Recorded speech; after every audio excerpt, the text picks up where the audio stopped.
देह त्याग करने से ये पक्का होगा कि मोक्ष मिल जाएगा, मुक्ति मिल जाएगी। उसमें भी केदार खंड में शरीर छोड़ोगे तो सत्या और नहीं तो क्रमशः भैरव यात्रा भोगने के बाद।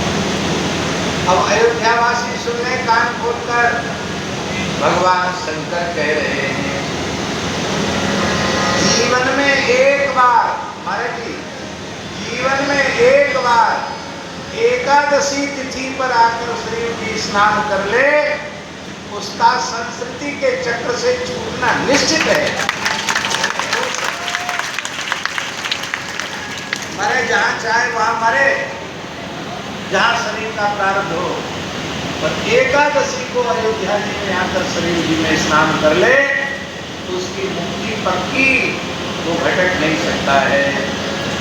या गति योग युक्ता नाम वाराणस्याम तनुत्यजाम सागति स्नान मात्रेण सरयवाम हरिवासरे। एकादशी को शरीर स्नान कर ले वही मिल जाता है। हमारा तो पक्का हो गया, इस बार हमने निर्जला एकादशी को शरीर जी का स्नान हो गया, तो हमारा तो पक्का हो गया। अब कोई चिंता करने की आवश्यकता नहीं है। तीर्थ पुरोहित जो पुष्कर हैं, उसमें कार्तिक पूर्णिमा को जब कृत्तिका नक्षत्र हो, कृत्तिका नक्षत्र वाली पूर्णिमा कार्तिक पूर्णिमा को ब्रह्म सरोवर में जाकर अवगाहन करे, वह फल केवल सरयू जी के दर्शन मात्र से प्राप्त है। पुष्करे पुनरे पुनरो गत्वा कार्तिक्याम कृत्तिकायुते तत्फलं समवाप्नोति सरयू दर्शने होते। कल्पकोटि सहस्राणि यवन्ति वासजं फलं तत्फलं समवाप्नोति सरयू दर्शने होते। करोड़ों हजार कल्प तक अवंतिकापुरी में निवास करने से, उज्जैन में निवास करने से जिस पुण्य की प्राप्ति होती है, वह पुण्य फल श्री अवध में केवल सरयू जी के दर्शन मात्र से प्राप्त होता है। अब श्री गंगा जी देखो भाई, सबसे बड़ी तो जेठी, जेठी, क्योंकि आदि नदी सरयू है। उसके पहले इस धरती पर कोई नदी ही नहीं थी। सबसे पहला जल, सबसे पहली नदी सरयू जी है। इससे बड़े की गरिमा महिमा तो अपने स्थान पर रहेगी। 60 वर्ष सहस्राणी भागीरथ्यवगाहनात् तत्फलं समवाप्नोति दृष्ट्वा दासरथीं पुरी। 60,000 वर्ष पर्यंत गंगा जी में स्नान से जो पुण्य फल मिलता है, तो श्री रामपुरी अयोध्या के दर्शन मात्र से, सरयू जी के दर्शन मात्र से प्राप्त होता है। निमिषम निमिषार्धं वा प्राणिनां रामचिंतनं यत्र कुत्र स्थितो जीवो अयोध्यां मनसा स्मरेत्।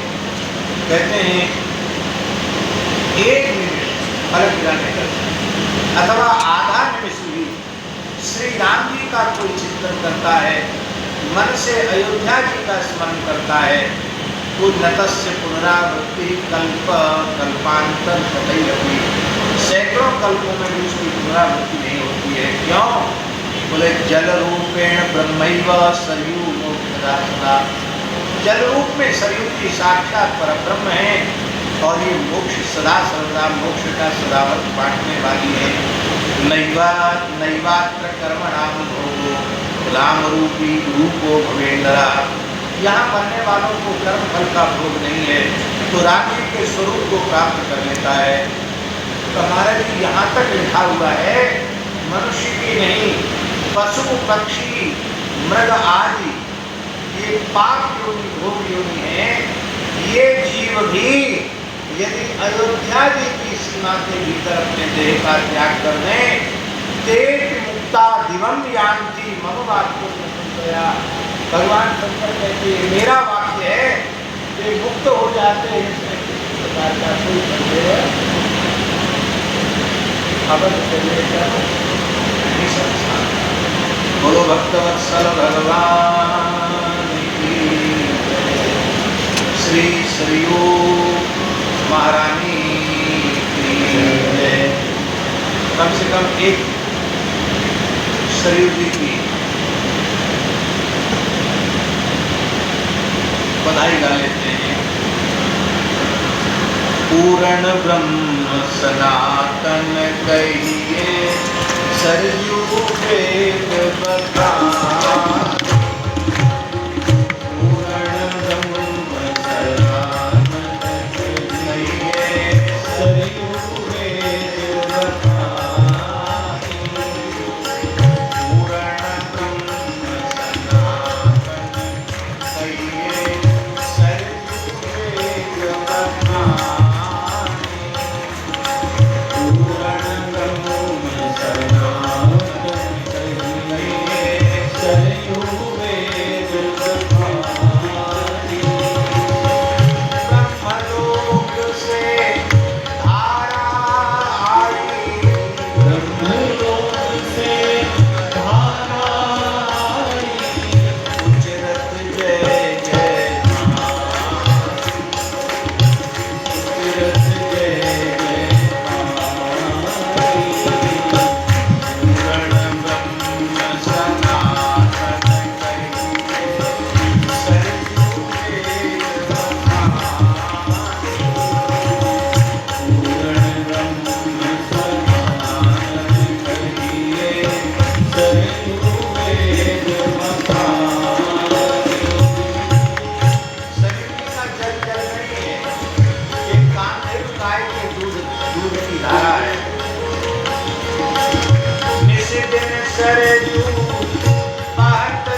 की बात